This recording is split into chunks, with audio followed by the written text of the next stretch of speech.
Salut à tous, aujourd'hui, revue.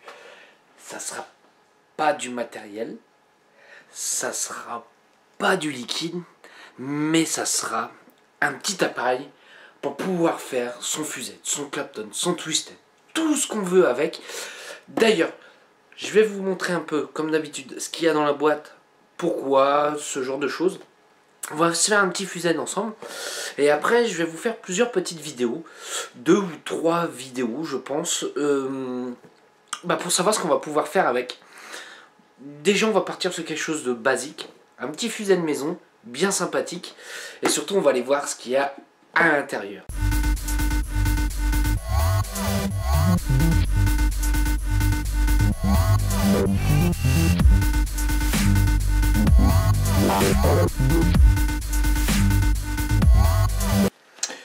Donc nous voilà en plan serré.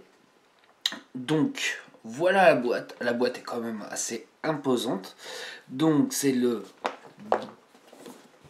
Daedalus de chez Avid Artisan. Donc on va ouvrir tout de suite la boîte. Je pense que c'est ce qui est intéressant. Et voilà. Donc à l'intérieur, qu'est-ce qu'on a? On a une petite affiche avec derrière ce qu'il y a à l'intérieur. Ça, c'est bien. Donc, on a une petite pochette. Dans la petite pochette, qu'est-ce qu'il y a? Alors, hop.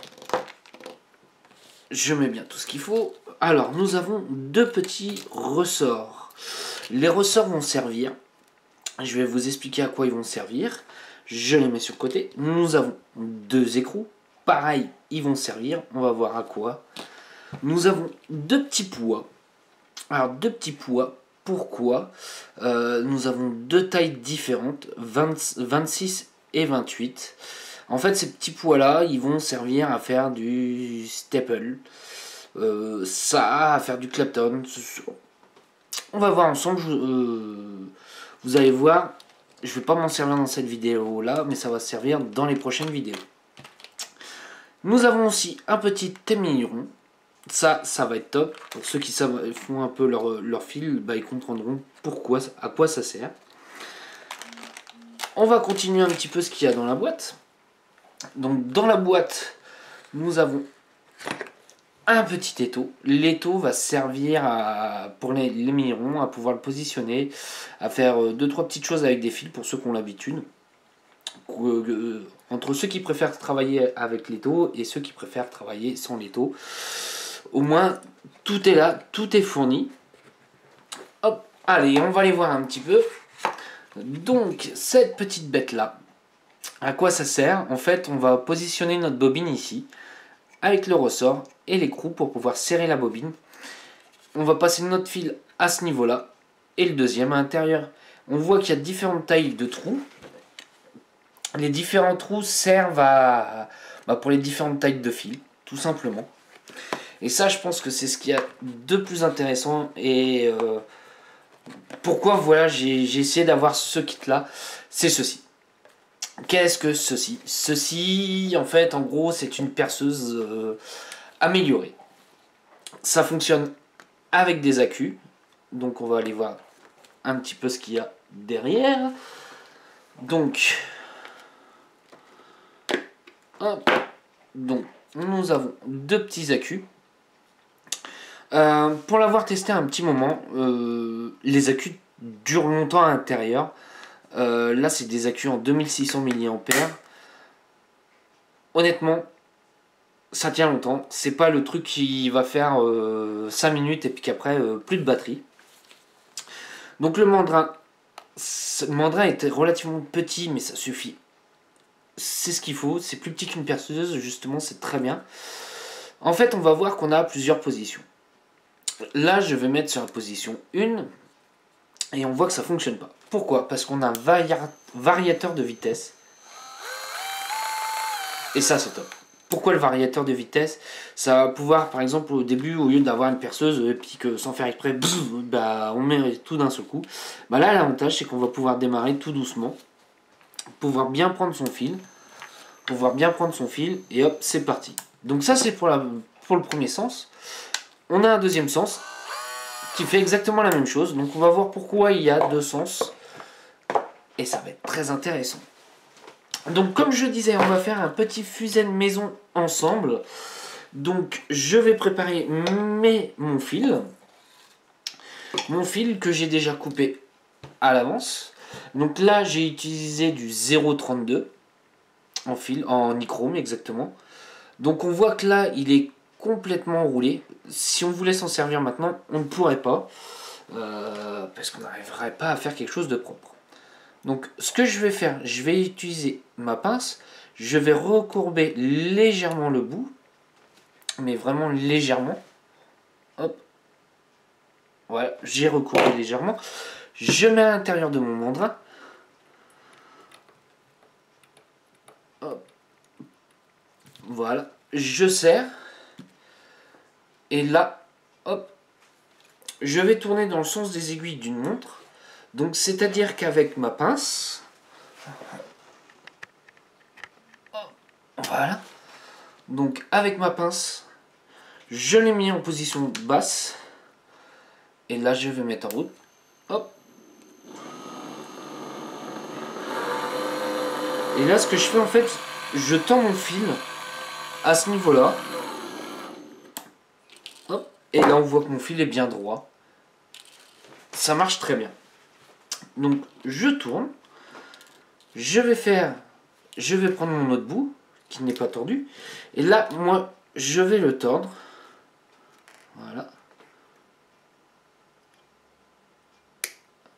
La même chose que le premier. Là, ce que je vais faire, c'est que je vais recourber l'ensemble. Hop. Voilà. Voilà. Moi, même, ce que je fais, c'est qu'au bout, hop, je replie complètement. Voilà. Hop. Donc là, on arrive à bien nos deux longueurs. Je vais prendre mon appareil. Donc celui-ci. Où il y a différents trous. Et là, je vais positionner dans le trou qui correspond, qui glissera le mieux à l'intérieur. Donc là, j'ai pris le deuxième trou en partant du haut. Et je vais le glisser à l'intérieur. Hop. Voilà. Là, je vais faire ressortir mon fil. Et voilà. Donc, pour cette partie-là, on est bon. Hop. Voilà, pour cette partie-là, on est bon. Là, je vais me prendre mon deuxième fil. Hop. Je vais prendre mon deuxième fil que je vais passer dans le trou qui est juste ici.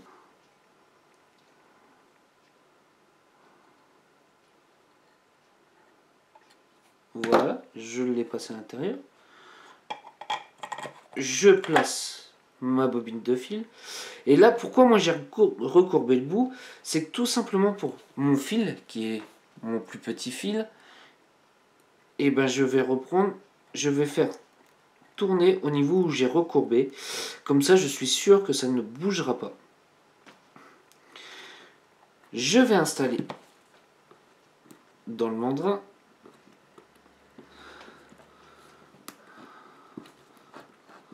Hop. Je serre bien. La chose qui est très importante, je vais mettre mon petit ressort dessus. Je vais mettre mon écrou. Et là, je vais essayer de créer une tension sur la bobine. C'est-à-dire pour pas qu'elle tourne très vite toute seule. Hop. On sent que ça résiste un petit peu. Pourquoi? Parce que si la bobine n'était pas tendue, en fait, le problème, c'est que ça va se dérouler très vite. Et du coup, on n'aura pas un beau fusette bien serré. Et là, je vais mettre en route. Mais là, dans le sens inverse des aiguilles d'une montre. Donc, je vais tourner. Hop. Et je vais mettre en route tout doucement. Voilà. Ça prend. Alors, je ne suis pas totalement en pleine vitesse.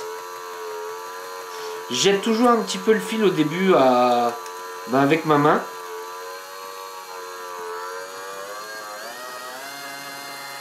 Hop. On va continuer à aller un peu plus vite.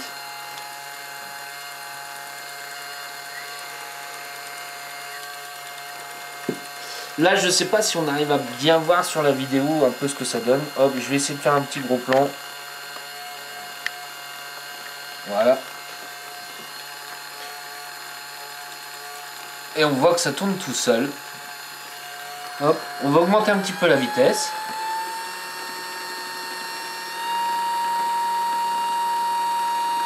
Et on se voit que ça se fait tout seul. On n'est pas emmerdé avec l'autre perceuse de l'autre côté. C'est nickel. Alors comme je disais, j'ai aidé un petit peu de la main de l'autre côté, mais si je veux, hop, sans les mains. Je peux même me faire une petite barre.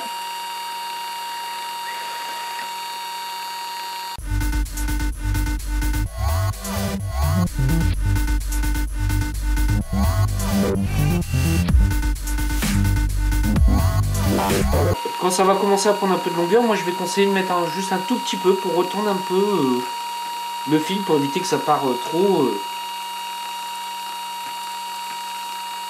Alors j'avais fait une petite démonstration lors du Vapéro, mais le problème au moment du Vapéro, je l'avais reçu juste quelques heures avant, 1 ou 2 heures avant d'avoir le Vapéro. Alors je l'avais pas totalement en main, je l'avais fait ça sur une table en bois. C'était pas génial parce que ça ripelle. Là on peut voir, j'ai pris quelque chose qui glisse. Ça se fait tout seul, j'ai pas de petit boudin, rien du tout. De toute façon, je vais vous montrer un peu ce que ça donne à la fin du film. Alors là, je vois que je vais pas tarder à être à la fin. Donc je vais commencer à ralentir. Voilà. Et je coupe. Je vais tirer l'ensemble, parce qu'il faut bien le sortir de là.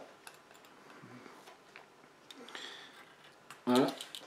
Donc là, on voit légèrement que mon fil est légèrement twisté. Enfin, mon fusaine n'est pas bien plat. Donc ce que je vais faire, je vais le détwister. Donc tout simplement, je vais prendre ma pince de l'autre côté. Je vais tourner.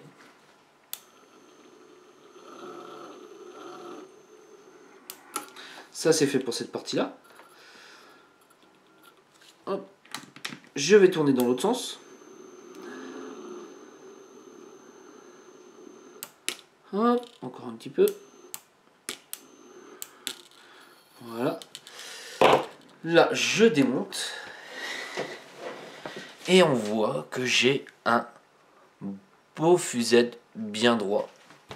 Alors, on va essayer de faire ça bien, on va essayer de faire ça propre. Hop. Voilà. Super bien entouré. Rien à dire. Et voilà. Donc on se retrouve tout de suite en plan large pour donner un peu mon avis. Nous voilà en plan large. Alors, qu'est-ce que je pense un peu de ce matos? Que moi, honnêtement, je suis conquis. Je vous avais parlé du Coljig, un autre, qui lui fournissait que la partie, on va dire, où on posait la bobine. Là, lui fournit tout. La visseuse, machin. Bah pour moi, je trouve ça très bien. Pourquoi? Déjà, ça fait moins de bruit qu'une visseuse. Donc j'entends déjà madame crier un peu moins fort quand elle va se coucher. C'est ça, mais ça fonctionne bien. Alors comme je disais, pour vraiment que ça glisse bien, il faut soit une table en verre, soit pas une table en bois. Voilà, pas en table en bois parce que ça accroche, ou alors il faut qu'elle soit super bien vernie. Sinon ça fonctionne bien. Je vous ferai d'autres petites idées de fils. J'en dis pas plus, mais vous allez voir qu'on peut faire vraiment des trucs sympas. Pour le mec qui n'a pas envie de s'emmerder, pour moi le kit est entièrement fourni. On a tout ce qu'il faut pour débuter. Et c'est là où on peut se prendre pour un bon builder. Donc moi je vous ai montré ça. Ça n'a pas tardé à arriver en France. Là c'est vraiment une exclusivité, il n'y en a eu que 10 au total dans le monde entier et le fabricant nous a fait le plaisir de nous en envoyer un, à nous la guilde, et ça on remercie énormément. Sur ce, moi je vous souhaite une bonne journée, une bonne soirée ou un bon week-end. Allez, salut à tous!